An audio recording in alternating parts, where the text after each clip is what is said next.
Hello. मेरा आज का जो वीडियो है वो मेरे खुद के ही अपने कोविड के एक्सपीरियंस से है। जब से सेकेंड वेरिएंट आया है तो बहुत ज़्यादा चाओस, बहुत पैनिक है।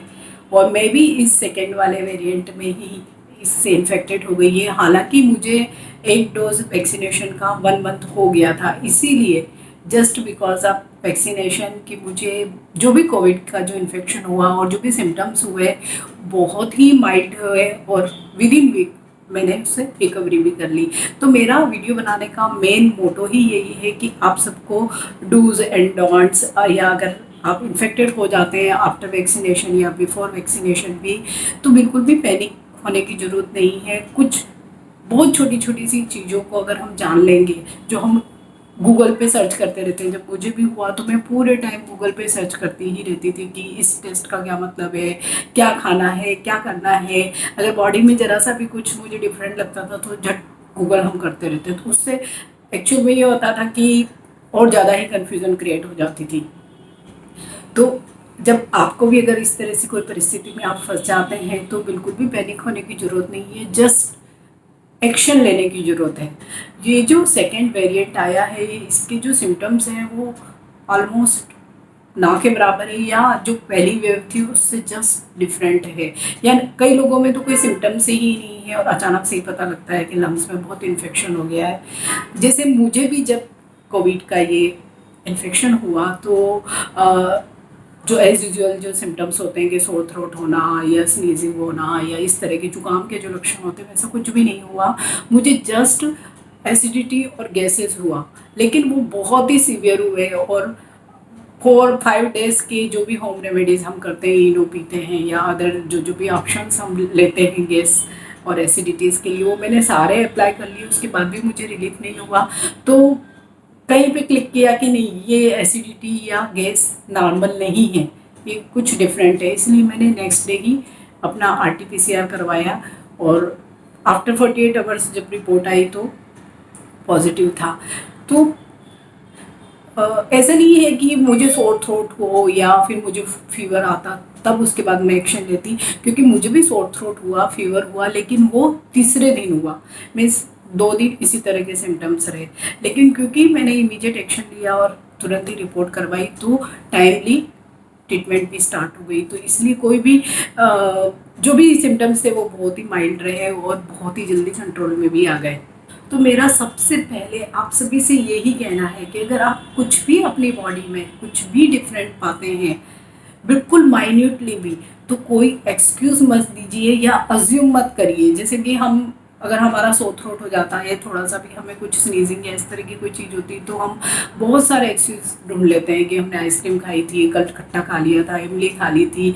मीन्स कई सारी चीज़ें, अगर गैसेस हो गए तो भी हम छोले खा लिया, राजमा खा लिया। मतलब हमारे पास लिस्ट होती है एक्सक्यूजेस की, और हम होम रेमेडीज़ पे ही पहले सबसे ज़्यादा बिलीव करते हैं और वही ट्राई करते हैं।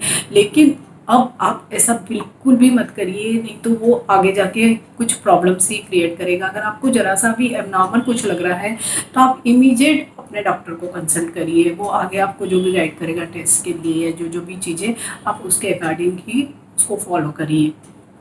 अगर आपने विद इन 1 और 2 डेज में ही रिपोर्ट करवा लिया और आपकी प्रॉपर ट्रीटमेंट स्टार्ट हो गई तो आप बहुत ही जल्दी क्योर हो जाएंगे। क्योंकि मुझे भी 3 या 4 दिन में ही मीन्स काफ़ी रिकवरी आ गई थी, बहुत ज़्यादा फीवर भी नहीं हुआ था। और जब भी आपको जैसे कोविड होता है तो हम जो जो भी प्रिकॉशंस डॉक्टर्स कहते हैं वो ही फॉलो करने होते हैं। जहाँ पे भी आप होम क्वारंटाइन जिस कमरे में होते हैं, तो बहुत एयरी आपका कमरा होना चाहिए, वॉशरूम आपका बिल्कुल नज़दीक होना चाहिए, ताकि आपको कभी भी रात में भी जाना पड़े तो आपको कोई प्रॉब्लम ना हो।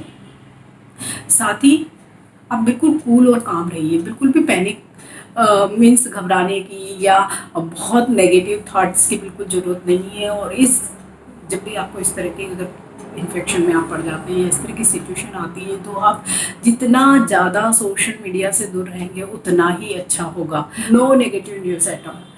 आप न्यूज़ मत देखिए, और जो भी न्यूज़पेपर्स हैं उनमें भी जो नेगेटिव न्यूज़ आ रही हैं, आप उनको जितना आप उनसे दूर रहेंगे, अपना माइंडसेट जितना पॉजिटिव रखेंगे, उतना ही आप जल्दी रिकवर करेंगे। एक मैं दूसरा इम्पॉर्टेंट सजेशन ज़रूर देना चाहूँगी कि अगर आपको भी कोविड पॉजिटिव आ जाता है। तो ये न्यूज़ को फैलाइए मत, इसे अपने तक ही सीमित रखिए। कुछ नेबर्स को ज़रूर शेयर करिए, साथ ही कुछ ऐसे लोगों को शेयर कर दिए जो आपके डियर वंस हो और आपको लगता है कि अगर कोई भी मुश्किल होगी तो ये हमारे साथ खड़े होंगे या हमारी मदद कर सकते हैं, सिर्फ उनसे ही शेयर करिए। अदरवाइज़ क्या होगा कि जब आप बीमार हैं तब आपके पास फ़ोन कॉल्स की भरमार होगी, तब आपको ना तो बात करने का मन होगा और उल्टे अगर आप बात भी करेंगे तो बहुत आपकी एनर्जी वेस्ट होगी। इसके साथ ही जिनसे भी हम बात करते हैं तो उनके पास भी अपनी एक स्टोरी होती है और वो स्टोरी ज़्यादातर नेगेटिव फीडबैक वाली ही होती है कि मेरे भी एक परिचित को ऐसा हो गया, कई लोग मर गए। तो उससे एक्चुअल में आपको कोई फ़ायदा नहीं होने वाला है, उल्टे और ज़्यादा नेगेटिविटी बढ़ेगी और आपकी स्ट्रेस लेवल बढ़ेगी। साथ ही बहुत सारी होम रेमेडीज़ की भी हमें बहुत सारे आइडियाज़ मिलते हैं, तो हम बहुत कंफ्यूज हो जाते हैं। तो इस पीरियड में जहाँ तक हो सकते हैं अपने आप में ही सीमित रहिए। जो भी आपको पसंद का काम है आप वो कर लीजिए। जो अगर कोई छोटी मोटी हॉबी है जिसमें आपको ऐसा लगता है कि ज़्यादा एग्जॉशन नहीं हो रहा है, उसमें अपना टाइम लगाइए, कुछ पढ़ लीजिए, कुछ मूवीज़ देख लीजिए। और अगर ये सब नहीं करना है और इतना हम मेडिसिन लेते हैं उस टाइम तो हमें बहुत नींद आती है, तो फुल रेस्ट कीजिए। इसके अलावा इस पीरियड में जो सबसे इम्पॉर्टेंट काम हमें करना है वो है ब्रीदिंग एक्सरसाइज या प्राणायाम करना, और वो भी सबसे ज़्यादा कपालभाति और अनुलोम विलोम। शुरुआत के 3-4 दिन जब हम थोड़ा ज़्यादा डल फील करते हैं, फीवर भी होता है, उस टाइम इतना एनर्जेटिक नहीं फील करते हैं, तो कुछ कुछ इंटरवल्स पे जब भी आपको लगता है 2 घंटे 3 घंटे के बाद थोड़ा कुछ 5 मिनट के लिए 10 मिनट के लिए जितना भी आपसे बन पड़ता है ज़रूर करिए। उससे आपको रिकवरी का जो प्रोसेस होगा वो भी बहुत फास्ट होगा और आप खुद से ही फील करेंगे कि हाँ मुझे बहुत अच्छा लग रहा है।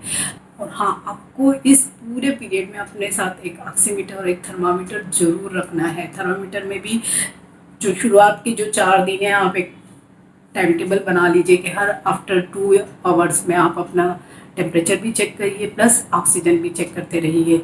और अगर आपका डॉक्टर कहता है तो पल्स भी आप चेक कर सकते हैं। तो उसका अगर जब आप मॉनिटरिंग करेंगे, एक चार्ट बना लेंगे और जब डॉक्टर से आप उसको शेयर करेंगे तो डॉक्टर को भी बहुत आसानी होगी। अगर आपको कभी ऐसे लगता है कि शुरुआत के कुछ दिनों में हमें लगता है जब बहुत एनर्जी लो होती है तो उस टाइम थोड़ा सा ऑक्सीजन लेवल भी कई लोगों का बहुत कम हो जाता है, तब भी पैनिक करने की कोई ज़रूरत नहीं है। आप शांति से बैठ जाइए, थोड़ा सा अनुलोम विलोम करिए। कुछ ही देर में आप देखेंगे अगर आपने 5 मिनट भी किया तो उसके बाद भी आपका ऑक्सीजन लेवल बढ़ जाएगा। इसके अलावा 5 मिनट वॉक करिए, फिर आप ऑक्सीजन चेक करिए तो भी आपका ऑक्सीजन का लेवल बढ़ जाता है। इसके अलावा अगर आप पीठ के बल ना लेट के पेट के बल लेटते हैं, अगर 10 मिनट भी आप लेट जाएंगे और देन फिर आप ऑक्सीजन अपना चेक करेंगे तो भी आपका ऑक्सीजन लेवल बढ़ेगा। और पेट के बल लेट के नॉर्मल ब्रीदिंग एक्सरसाइज अगर हम जब करते हैं तो बहुत तेज़ी से रैपिडली हमारा ऑक्सीजन लेवल बढ़ जाता है। ये मैंने खुद इन 10 दिनों में यही सब किया, तो टचवुड एक भी दिन 96-97 के नीचे ऑक्सीजन का लेवल कभी भी नहीं आया। साथ ही पल्स रेट भी कंट्रोल रहा। बुखार भी जब आप थर्मामीटर से चेक करते हैं तो आपका डॉक्टर आपको जो भी पैरासीटामॉल या जो भी क्रोसिन प्रिस्क्राइब करता है वो लीजिए, लेकिन बुखार आने के बाद ही लीजिए। पहले ज़रूर नोट करिए कि कितना डिग्री टेम्परेचर है। कई लोग ज़रा सा फीलिंग आती है बुखार की उसी टाइम ले लेते हैं, तो उससे एक्चुअल जो सीन होता है कि हाँ कितना टेम्परेचर राइज कर रहा है वो मालूम नहीं पड़ता है। क्योंकि कई बार राइज कर कोविड के पूरे पीरियड में ऐसे होता है कि कोई दिन बहुत फीवर राइज करता है, किसी दिन बिल्कुल भी नहीं आता है, या कई बार 99.45 जैसे एक फ्लैश की तरह आता है फिर अचानक से ही नीचे गिर जाता है। तो ज़रा भी पैनिक होने की ज़रूरत नहीं है, क्योंकि इसमें 6-7 दिन तक इस तरह का 2-3 बार इस तरह की चीज़ें होती है कि कोई दिन फीवर आता है फिर चला जाता है, फिर आता है फिर चला जाता है। तो जब तक वायरल लोड रहता है तो इस तरह की चीज़ें होती है, तो फीवर से भी घबराने की ज़रूरत नहीं है। डॉक्टर से कंसल्ट करते जाइए, और अगर आपको लगता है कि बहुत ज़्यादा अनबियरेबल है तो आप पैरासीटामॉल का यूज़ करिए। इसके अलावा जब भी जैसे 99 पॉइंट समथिंग अगर आपका फीवर है और आप उस पीरियड में अगर लगातार जो नॉर्मल टेम्परेचर वाला जो पानी है, जो घड़े का या मटके का जो पानी हम यूज़ करते हैं वो पीते हैं, तो आप देखेंगे कि 1-8 घंटे में ही आपका फीवर अपने आप से ही बहुत कम हो जाएगा। आपको कोई पैरासीटामॉल या क्रोसिन वगैरह लेने की भी ज़रूरत नहीं पड़ेगी। और सबसे इम्पॉर्टेंट जो चीज़ है वो है डाइट। ऑब्वियसली जब भी हमें फीवर या कोई चीज़ या कोई इस तरह की बीमारी होती है तो हमें खाना खाने का बिल्कुल मन नहीं होता, और क्योंकि कोविड में तो कई लोगों का टेस्ट और स्मेल भी चला जाता है, तो बिल्कुल भी खाने का मन नहीं होगा। लेकिन उस टाइम इन सारी चीज़ों पे मत जाइए कि मुझे अच्छा नहीं लग रहा है, सिर्फ इसलिए खाइए कि मुझे अपना एनर्जी लेवल बना के रखना है। अगर नहीं खाएंगे तो ज़्यादा वीकनेस होगी। और इस पीरियड में जितना फ्रूट का इंटेक करेंगे उतना ही आपकी रिकवरी बहुत फास्ट होगी। एक दिन में कम से कम 5 कलर के 5 डिफरेंट फ्रूट आप ज़रूर खाइए, और उसमें भी सबसे ज़्यादा इम्पॉर्टेंट है अनार, सेब, केला, पपीता, नारियल पानी, और कोई भी 2 सिट्रस फूड, ऑरेंज या मौसमी जो भी अवेलेबल हो। तो आप पूरे दिन में जब जब भी आपका जैसा भी रूटीन बनता है, आप पूरे दिन में इस तरह को इसको डिस्ट्रीब्यूट कर लीजिए, और पूरे ही दिन टुकड़े टुकड़े में कुछ ना कुछ खाते जाइए। इसके साथ ही ड्राई फ्रूट का एक मुट्ठी ज़रूर खाइए। हर थर्ड डे पे जो भी अंकुरित हम मूंग या चने तो इस टाइम फिर भी कई लोगों को बहुत हैवी हो जाते हैं, लेकिन मूंग बहुत सूट करते हैं, तो आप अंकुरित करके हर अल्टरनेट डे पे अंकुरित मूंग जरूर खाइए। उससे भी आपको बहुत फ़ायदा मिलेगा। नारियल पानी भी बहुत अच्छा वर्क करता है, लेकिन अगर किडनी से रिलेटेड कोई इश्यूज़ हैं तो आप वो डॉक्टर से कंसल्ट करके ही यूज़ करिए। पानी आप जितना पिएंगे उतना अच्छा होगा। जितना ल्यूकवार्म वाटर, गर्म भी नहीं पीना है, ठंडा भी नहीं पीना है, ल्यूकवार्म वाटर वो ही पीजिए। साथ ही दिन में 3 बार स्टीम एनी हाउ लेना ही लेना है। आपका गला ठीक है, नहीं है, कुछ प्रॉब्लम है, नहीं है, तब भी आप जरूर दिन में 3 बार स्टीम लीजिए। और साथ ही 3 बार गरारे जरूर करिए। नमक के पानी के साथ करिए या बीटाडीन के साथ करिए। तो जो भी थ्रोट में जो लोकल इन्फेक्शन होती है, जो बैक्टीरियल, क्योंकि वायरल इन्फेक्शन के साथ बैक्टीरियल इन्फेक्शन भी होता है, तो वो उससे आपको बहुत रिलीफ मिलेगा। मैंने अपने इस कोविड के एक्सपीरियंस से यही बातें सीखी है कि सबसे पहले वैक्सीनेशन बेहद ज़रूरी है। मैंने भी, क्योंकि एक वैक्सीनेशन का डोज 1 मंथ लिए हो गया था, कुछ ना कुछ एंटीबॉडीज़ बन गई होगी, इसीलिए जो भी मेरे सिम्टम्स थे वो बहुत माइल्ड थे, और मुझे क्योर होने में बहुत आसानी हुई। मुझे ऐसे ही लगा कि जस्ट एक जुकाम या कोई एक नॉर्मल छोटी मोटी सी बीमारी है, वो ही हुई है। तो अगर आप भी वैक्सीनेशन का, जब भी आपकी टर्न आती है तो आप ज़रूर से ज़रूर उसको लीजिए, दोनों शॉट लीजिए। लेकिन जब भी जैसे टर्न आता है वैसे वैसे आप उसको फॉलो करते जाइए। दूसरा, अपनी जो बीमारी है उसका प्रचार मत करिए, अपने तक सीमित रहिए। इस पीरियड को, ये जो 10, 12, 14 दिन का जो आपको एक पीरियड मिलेगा, उसमें आप बहुत सारी चीज़ें कर सकते हैं। कई छोटी मोटी हॉबीज़ कर सकते हैं, कई जो आपने किताबें नहीं पढ़ी होंगी वो पढ़ सकते हैं, मतलब कई अच्छे काम आप कर सकते हैं। अपनी एनर्जी को सेव करिए, कुछ ना कुछ रिक्रिएशन में उस एनर्जी को लगाइए। डाइट पे बहुत ज़्यादा कॉन्सेंट्रेट करिए। जितना अच्छा फ्रेश और हाइजीनिक या होममेड आप जो भी डाइट आप लेंगे उतना ही अच्छा होगा। साथ ही सबसे ज़्यादा ज़रूरी है पॉजिटिव माइंडसेट। नेगेटिव न्यूज़ से बचिए। जितना आप पॉजिटिव रहेंगे उतना ही आप देखेंगे कि जल्दी हील हो रहे होंगे आप। जितना जल्दी आप आगे अपनी जो भी हीलिंग की जो प्रोसेस है उसमें बहुत जल्दी, बहुत फास्ट आप आगे बढ़ेंगे। कोई हॉस्पिटलाइजेशन की ज़रूरत नहीं होगी, आप होम क्वारंटाइन होंगे इजीली, विद इन वीक आप ओके फील करेंगे।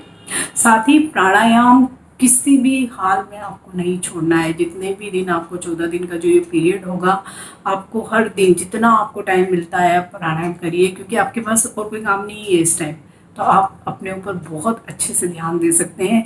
मैंने इन 14 दिनों में हर दिन 1.5 से 2 घंटे प्राणायाम किया, और सचमुच मुझे उसका बहुत बेनिफिट मिला है। तो आई होप मेरा जो ये एक्सपीरियंस मैंने आज आपसे शेयर किया है कोविड का, कहीं ना कहीं आपको भी हेल्पफुल होगा। अगर आप भी इसी तरह की कोई परिस्थिति में फंसते हैं या कहीं इन्फेक्शन हो जाता है, तो शायद मेरा वीडियो देख के आपको थोड़ी सी इंकरेजमेंट मिले, या थोड़ा सा आइडिया मिले, या थोड़ा सा पॉजिटिव थॉट आए। Stay blessed, stay healthy. Thank you for watching, bye.